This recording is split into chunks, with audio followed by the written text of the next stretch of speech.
Ladies and gentlemen, I welcome you to my channel. आज का session कुछ खास है बिकॉज आज के सेशन में मैं आपको रिलेटिव क्लॉजेस की डिस्कशन करने वाला हूँ आपके साथ। रिलेटिव क्लॉज क्या है? आई होप आपने एक टॉपिक पढ़ा होगा when you were at school, clauses के नाम पे। उसमें आपने दो क्लॉजेस पढ़ी थी, principal clause and subordinate clause.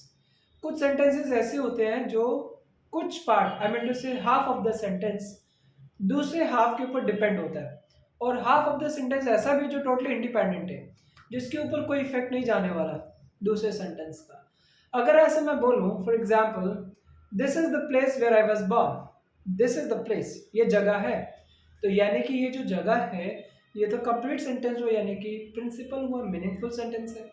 Where I was born, where I was born, यानी कि ये इंडिपेंडेंट तो नहीं है because it is dependent on the first part, यानी कि इसको मैं क्या बोलूंगा, सबऑर्डिनेट क्लॉज। यानी कि क्लॉजेज दो तरह के हो गए, एक हो गया डिपेंडेंट, एक हो गया इंडिपेंडेंट। जो फर्स्ट मैंने बोला था दिस इज द प्लेस, तो ये इंडिपेंडेंट हुआ, जो दूसरा था वो उसके ऊपर डिपेंड हुआ। सो दैट में दो सेंटेंसेस मिलकर एक सेंटेंस बना रहे हैं मीनिंगफुल, जिसको हम बोल रहे हैं सेंटेंस। Am right? जिसमें कॉम्बिनेशन हो सकता है प्रिंसिपल क्लॉज का और सबऑर्डिनेट क्लॉज का। आज के सेशन में मैं आपके साथ डिस्कस करूंगा रिलेटिव क्लॉजेज, जहां पे सेम सिनेरियो है, पर उसमें मैं आपको कुछ डिफाइन करूंगा words which are considered to be the relative pronouns, जिन वर्ड्स को आप यूज करके अपना सेंटेंस बना सकते हैं। ओके? अगर मैं बोलता हूं किसी पर्सन की बात करें अगर हम, तो पर्सन के लिए मैं वर्ड यूज कर सकता हूं हु। अगर मैं टाइम की बात करूं तो टाइम के लिए मैं एक वर्ड यूज करता हूं व्हेन। अगर मैं किसी पर्सन की कंट्रीब्यूशन की बात करूं, मैं पर्सन की बात नहीं कर रहा हूं, पर्सन से रिलेटेड कुछ चीजों की बात कर रहा हूं, हुज मैं बोल सकता हूं, हुज, WHOS।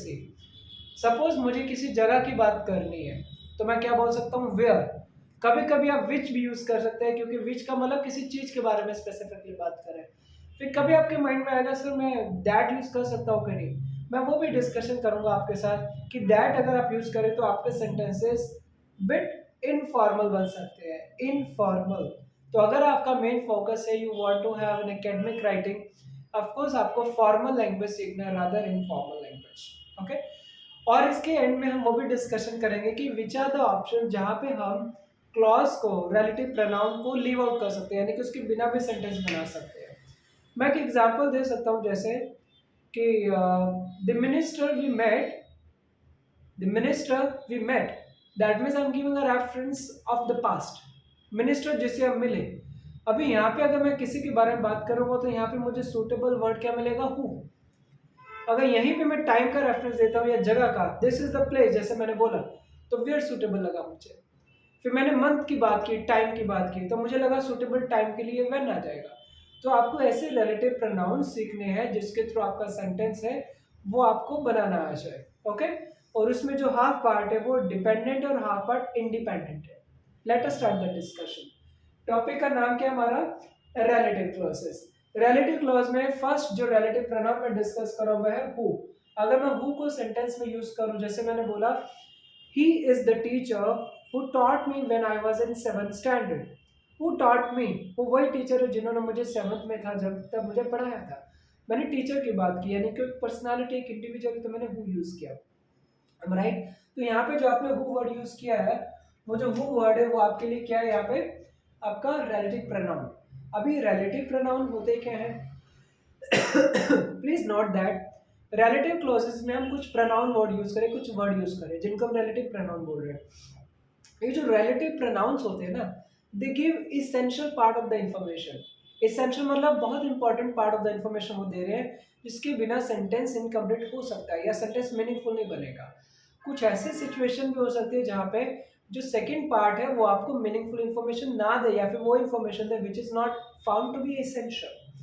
तो वहां पे हम डिस्कशन करेंगे, उसको बोलते हैं नॉन डिफाइनिंग रिलेटिव क्लॉजेस।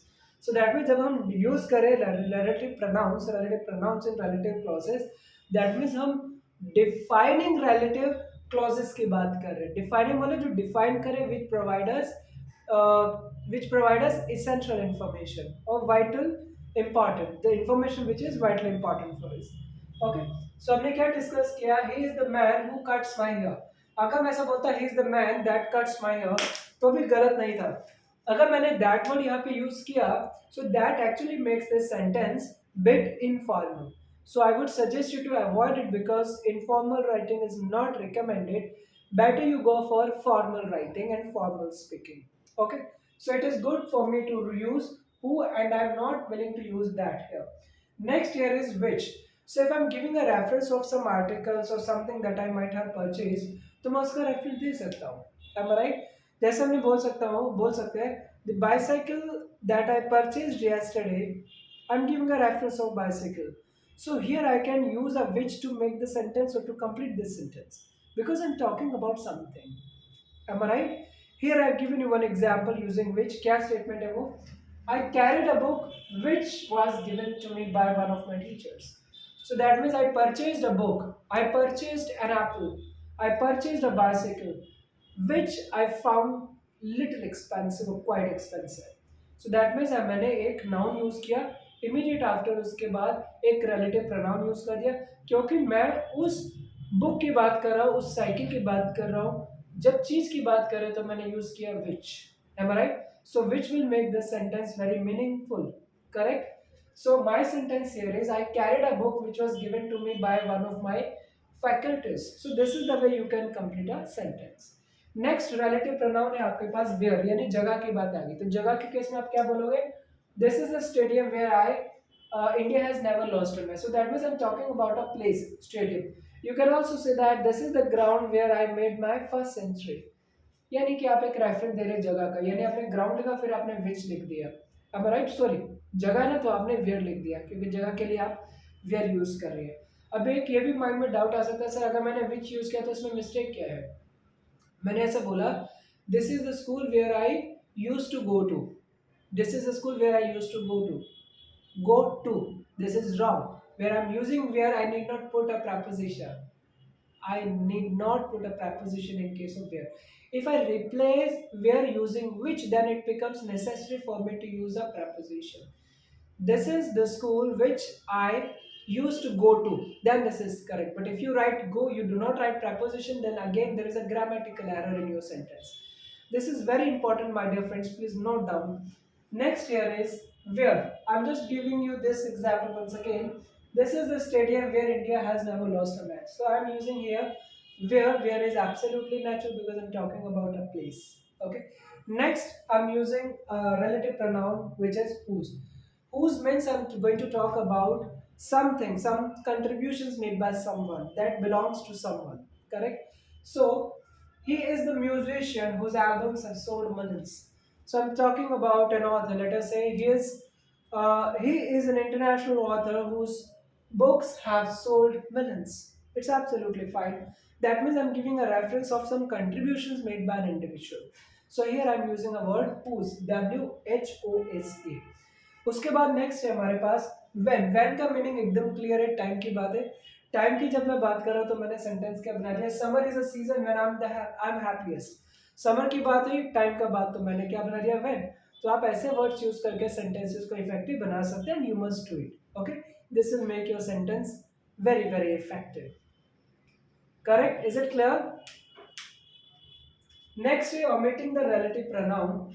अभी ऐसी सिचुएशन मैंने आपको एक एग्जांपल पहले दी थी. सपोज आप किसी के बारे में बात कर रहे हैं, किसी असिस्टेंट के बारे में बात कर रहे हैं, फिर आपने दैट लगा दिया. He is he is an officer that we met yesterday. He is an officer that we met yesterday. अभी आपने दैट वर्ड लगा दिया, वैसे तो करेक्ट है, पर आपने उसके बाद लगा दिया वी सब्जेक्ट. पहले आपके पास सब्जेक्ट नहीं आ रहा था, वर्ब आ रहा था. वर्ब आ रहा था, अभी सब्जेक्ट आ गया. अगर सब्जेक्ट आ जाता है then it is not mandatory for you, please note down my word, it is not mandatory for you to use a relative pronoun. mandatory नहीं है, यानी कि आप that नहीं लगाओगे तो भी चलेगा. he is the officer we met yesterday. Correct, that की जरूरत नहीं है. अगर आप लगा भी रहे तो गलत भी नहीं. करेक्ट. तो आपको ये देखना है कि अगर आपका सब्जेक्ट आता है इमीडिएटली कोई after relative pronoun, you are allowed to skip out, you are allowed to leave out that relative pronoun. Still your sentence is found to be correct grammatically. Okay, please note down. Next है non defining relative clauses. non defining relative clauses का मतलब, suppose मैंने एक person का example दिया, my grandfather who is 80 years old, my grandfather who is 80 years old goes for a morning walk every day. मैंने एक person का reference दिया और उसमें लिख दिया हु इज 80 ईयर्स ओल्ड, जो इंपॉर्टेंट नहीं था, which was not an essential information. यानी कि ऐसी part of the information which is not found to be essential, वो ऑटोमेटिकली नॉन एसेंशियल पार्ट को हम क्या बोल देंगे, नॉन डिफाइनिंग रिलेटिव क्लॉजेस। तो वैसे सेंटेंसेस अगर आप लिख रहे हैं, प्लीज नोट डाउन दैट कि आपका वो जो पार्ट नॉन एसेंशियल है वो दो कॉमा के बीच आ रहा है, कॉमा के बिगनिंग में आ रहा है, कॉमा के लास्ट में आ रहा है, then only you will get a good score. Because grammar में पंक्चुएशन में भी स्टूडेंट्स काफी मिस्टेक कर देते हैं। Okay, please note down such things if you are committing such mistakes, please note down how to avoid such mistakes. Okay, I hope my dear friends आपने सीख लिया होगा काफी कुछ इस वीडियो से। एक बार रिकॉल कर लेते हैं क्या क्या हमने इसमें डिस्कस किया था। हमने डिस्कस किया, टॉपिक का नाम है रिलेटिव क्लॉजेज। रिलेटिव क्लॉजेज के अंदर रिलेटिव प्रोनाउन के डिस्कशन किया। फर्स्ट वर्ड हमने डिस्कस किया who, which, then where, then whose, then when, और लास्ट में हमने ये भी डिस्कस किया which are the situations where I can leave out a relative pronoun, कहाँ पे मेरे लिए मैंडेटरी नहीं है मैं उसको लिखूँ, यानी स्किप कर सकता हूँ मैं। उसके बाद हमने वो भी डिस्कशन किया कि कुछ इन्फॉर्मेशन ऐसी होती है जो इसेंशियल नहीं होती। ये इसेंशियल वाला पार्ट था जहाँ हमने अपने रिलेटिव क्लॉजेस की डिस्कशन की। ये हो गया हमारा नॉन डिफाइनिंग। नॉन डिफाइनिंग मतलब जो इसेंशियल नहीं है, जिसको हम कॉमा के अंदर लिख रहे हैं, दो कॉमा के अंदर, करेक्ट। अगर उसको हटा दे तो भी सेंटेंस एकदम कंप्लीट है, मीनिंगफुल। सो ऐसे सिचुएशन में हमने क्या डिस्कस किया, उनको उसको हम क्या बोलेंगे, non defining relative clauses. Thank you so much for watching this video. अगर आपको ये वीडियो पसंद आए तो जरूर लाइक कीजिए, और I shall meet you again in the upcoming videos. So keep enjoying, enjoy learning with us. Thank you so much. Thanks a lot.